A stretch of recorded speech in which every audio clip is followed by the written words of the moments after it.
Qin Yichen mencibir tindakan nesakal, dan diperkirakan hanya Olympus yang bisa begitu tidak bermoral tentang menindas pria dan wanita.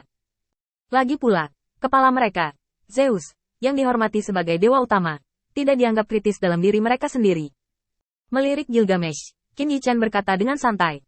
Aku tidak melihat bahwa kamu masih orang yang berprinsip. Ini di luar dugaanku. Apa yang dikatakan Qin Yichen adalah kebenaran. Gilgamesh pada awalnya tidak terkalahkan, dan tidak ada yang bisa menghentikannya melakukan apapun yang dia inginkan.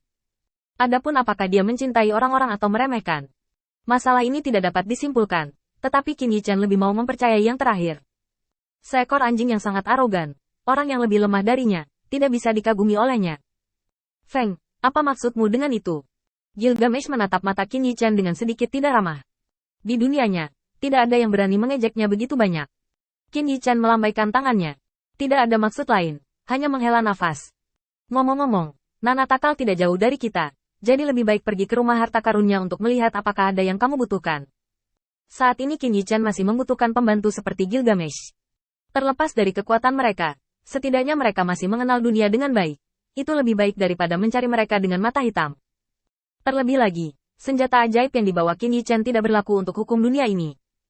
Jika satu atau dua senjata ajaib dapat ditemukan di perbendaharaan Netargar, kekuatan tempur dapat ditingkatkan beberapa poin. Itu tentu saja yang terbaik.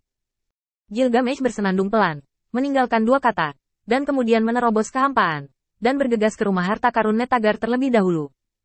Tentu saja harta dunia ini hanya miliknya, setidaknya dalam pikirannya. Angin yang tidak diketahui asalnya ini jelas merupakan hambatan bagi pemulihan harta miliknya. Karena dia bisa merasakan bahwa Feng memiliki kekuatan untuk melawannya, bahkan membuatnya kewalahan. Karena itu, dia menggerakkan pikirannya, ingin mendapatkan rumah harta karun Nesakal terlebih dahulu, dan memperkaya rumah harta karun. Dengan cara ini, dia dapat mengandalkan jumlah harta karun untuk menghancurkan angin. Biarkan orang ini yang tidak mau menyerahkan dirinya sepenuhnya menyerahkan dirinya. Melihat Gilgamesh begitu positif, Arthur sedikit terkejut. Bagaimana dia mengubah emosinya? Arthur masih ingat bahwa dalam pertempuran cawan suci, orang-orang yang bahkan mengabaikan cawan suci akan sangat peduli dengan rumah harta karun Netargar. Bagi Gilgamesh, bukankah seharusnya harta yang ada di sana hanyalah sebagian kecil saja, bukan di mata dharmanya? Mungkinkah ada harta di dalamnya yang bisa kembali ke perang cawan suci? Memikirkan kemungkinan ini, Arthur tidak bisa menahannya. Dia tidak mengambil inisiatif untuk mundur dari perang cawan suci seperti Gilgamesh. Dalam perang cawan suci, masih ada sesuatu yang tidak bisa dia lepaskan, partner. Setelah diam-diam mentransmisikan ke Qin Yichen, menyuruhnya untuk mengikuti dengan hati-hati, dia juga mengikuti jejak Gilgamesh. Melihat kedua orang ini pergi, Qin Yichen tidak berniat mengejar mereka. Memutar kepalanya untuk melihat Ezio. Karena dia adalah anggota Ikhwan, dan dia kembali untuk menanyakan berita itu, dia harus sangat jelas tentang jalan pintas apapun di jalan ini. Mengangkat tangannya untuk menekan bahu Ezio, Qin Yichen berkata dengan sungguh-sungguh. Mungkin ada sesuatu di gudang yang berguna bagiku. Kamu bisa memimpin jalan dan sampai di sana sebelum mereka. Ezio ragu-ragu sejenak sebelum mengangguk. Dibandingkan dengan Gilgamesh dan Arthur, dia lebih mau percaya pada Qin Yichen. Setidaknya perilaku orang ini dan cita-cita persaudaraan sangat mirip. Tidak lama setelah beberapa orang pergi, sosok agung tiba-tiba muncul. Armor emas gelap membungkusnya dari atas ke bawah. Ada niat membunuh di matanya. Dia memegang tombak di tangan kanannya, dan tombak yang panjangnya 2 kali lipat dari dia bersinar dengan cahaya dingin, dan duri ujungnya bahkan lebih mengejutkan. Perisai panjang di sisi kiri yang sama dengannya juga bersinar keemasan. Tidak ada orang lain di sini, kecuali Ares, Dewa Perang.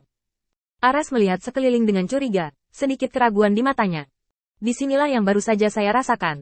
Saya tidak dapat menemukan jejak sejauh ratusan mil. Saya ingat bahwa tidak ada orang yang begitu kuat di bidang bintang ini. Sepertinya itu hanya iblis-iblis itu. Ares memiliki kemarahan di matanya, dan apa yang telah dilakukan iblis-iblis ini membuatnya kesal. Melambaikan tombak di tangannya.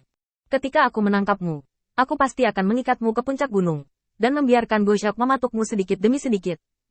Ares segera memberitahu kuil di bawahnya dan menyuruh mereka segera pergi mencari iblis.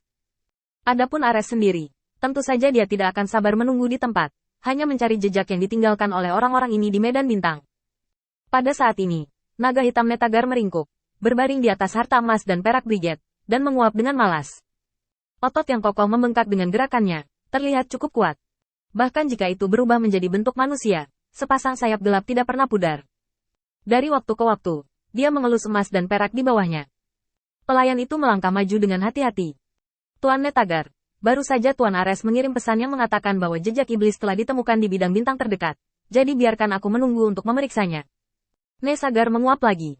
Begitu, kecantikan apa yang bisa kamu kirim hari ini? Kapan putri bajingan tua itu akan dikirimkan kepadaku? Jika kamu tidak mengirimnya lagi, aku akan membunuh mereka besok.